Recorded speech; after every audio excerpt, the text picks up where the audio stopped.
बिहार सरकार में मंत्री संतोष निराला के घर पे SC/ST जो हैं उनको लेकर एक बैठक हो रही है। इस बैठक पर कहा जा रहा है कि जो रणनीति है चुनाव को लेकर उस पर एक बड़ा दलित कार्ड है, क्योंकि जब भी चुनाव आता है तो दलितों की बात की जाती है। ऐसे में अब जब JDU पार्टी अपने तमाम जो विधायक हैं, जो मंत्री हैं, जो सांसद हैं, उनके साथ दलितों के हित के लिए रणनीति बना रही है और ये बैठक जो है बिहार सरकार के मंत्री संतोष निराला के आवास पर चल रही है। इससे पहले जो दलितों की मीटिंग होती थी, जो बैठक होती थी, उसकी अगुवाई श्याम रजक करते थे, लेकिन जब से श्याम रजक ने राजद का दामन थामा है उसके बाद नई तरीके से ये बैठक चल रही है। इसके साथ ही जो मंत्री हैं निराला, उनका कहना है कि जो कार्य नीतीश कुमार ने किए हैं वो दलितों के हित में रहे हैं और जो डिजिटल रैली हुई थी 7 तारीख की, उसकी सफलता को लेकर ये बैठक की जा रही है, आगे की रणनीति बनाई जा रही है। इस बैठक में बिहार सरकार के मंत्री अशोक चौधरी भी मौजूद हैं।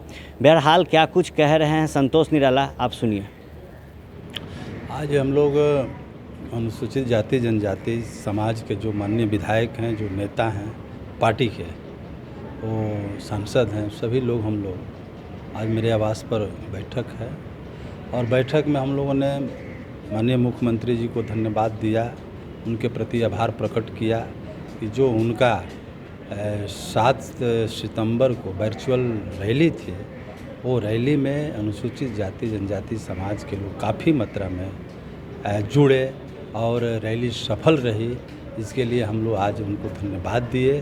साथ ही उनसे हम लोग अपेक्षा किए कि आगामी फिर हम लोग की सरकार बनेगी, उस सरकार में जो और बढ़ के जो अनुसूचित जाति के एजेंडा होना चाहिए, उस एजेंडे पर भी आज हम लोगों ने बात किया कि उसको आगामी चुनाव में जो पार्टी का ये आपका घोषणा पत्र होगा, उस घोषणा पत्र में अनुसूचित जातियों के और उत्थान की बातें इकट्ठा करके हम लोग सम्मिलित करें।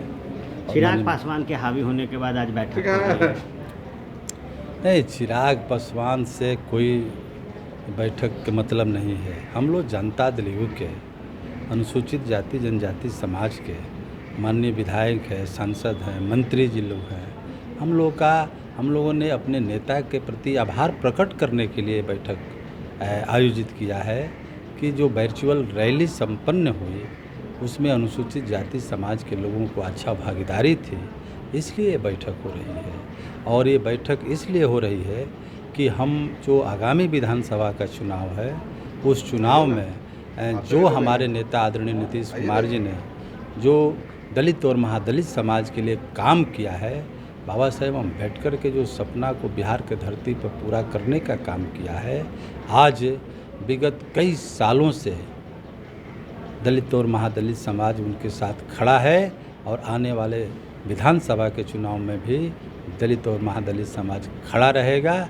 इसलिए हम लोग आज बैठक की है। नहीं, अनुसूचित जाति जनजाति समाज के अंतिम पायदान के लोग होते हैं, गरीब लोग होते हैं और हमारे नेता नीतीश कुमार जी की इच्छा शक्ति विजन है कि किस तरह से मुख्य धारा में अनुसूचित जाति जनजाति को लाया जाए। उसी के तहत अभी अनुसूचित जाति जनजाति अत्याचार अधिनियम के तहत उन्होंने जो दलितों के लिए जो दलित की हत्या किन्हीं कारणों से कर दी जाती है, उसके तहत उनके आश्रितों को एक सरकारी सेवा देने का जो उन्होंने घोषणा की है, वो बहुत ही स्वागत योग्य है और हमारे दलित समाज के लोग बहुत ही खुश हैं और सब कोई चाहते हैं कि उनको सम्मानित भी करें। तो इस तरह से भारत के पहला नेता नीतीश कुमार जी हैं जो दलितों के लिए सोचा, जिस तरह से पंचायत में आरक्षण दिया, उद्यमी योजना में पढ़े लिखे लोगों को मुख्यधारा में लाने का काम कर रहे हैं। तो भिन्न तरह से चाहते हैं कि जो हमारे समाज के अंतिम पायदान के लोग अनुसूचित जाति जनजाति हैं उनको मुख्यधारा में जोड़ें। इसीलिए हमारे समाज के लोग सारे के सारे लोग इस बार जो चुनाव आने वाले हैं उनको 100% वोट का सपोर्ट किस तरह से मिले, हम लोग इसी पर गहन विचार विमर्श कर रहे हैं। और अभी हाल फिलहाल में जो सभा हुई है नीतीश कुमार जी के, उसमें ज़्यादा से ज़्यादा लोग उसमें सम्मिलित होने का काम किया है। तो आने वाला चुनाव में भी हम लोग समझते हैं कि बहुत हम लोगों के 95% से ऊपर लोग दलित समाज को इनके साथ जुट करके इनको वोट करने का काम। हम लोगों के जो पार्टी के हमारे SC/ST के जो हमारे साथी हैं, वो इधर हम लोग लगातार अपने विधायक एमपी ये लोग हम लोग बैठ रहे हैं। एक तो 7 तारीख की रैली के लिए बैठे थे कि हमारा ज़्यादा से ज़्यादा पार्टिसिपेशन हो, और बहुत अच्छी पार्टिसिपेशन हुई पूरे प्रदेश में दलित महादलित का। और माननीय नेता को भी धन्यवाद देना चाहते थे हम लोग कि 1998 एट्रॉसिटी एक्ट में माननीय नेता ने दलित उत्पीड़न से जिनकी हत्या होगी उसको नौकरी देने की व्यवस्था करने की बात कही है। साथ साथ माननीय नेता ने 40 गुना बिहार का बजट जो है SC/ST का बढ़ाने का काम किया है। हम समझते हैं आज़ाद हिंदुस्तान में कोई ऐसा मुख्यमंत्री और नेता नहीं हुआ जिसने अपने राज्य का बजट 40 गुना दलितों के लिए बढ़ाने का काम किया। तो हम माननीय नेता को भी धन्यवाद देना चाहते हैं, और आने वाले 5 वर्षों में और क्या क्या समस्याएं हैं जिसको हम सबको मिलकर एड्रेस करना है, उस पर हम लोग चर्चा करने के लिए आज बैठे हैं।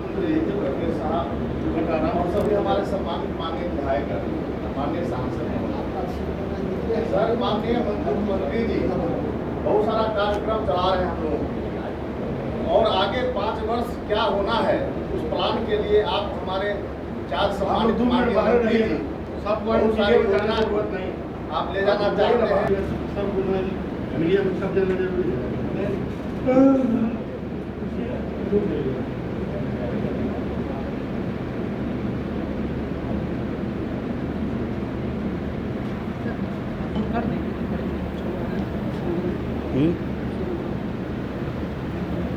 निकल जाना है कल जाना है। आपका अनुभव उस महसर बिया कर सब लोगों ने दे दिया, तो आप कर दीजिए उसको, और उसके बाद आप वहीं तय करा के हमारी राय है यही, आगे नया कुछ बात भूलने कर दीजिए, हमको समझ में एक तो है कि लोगों का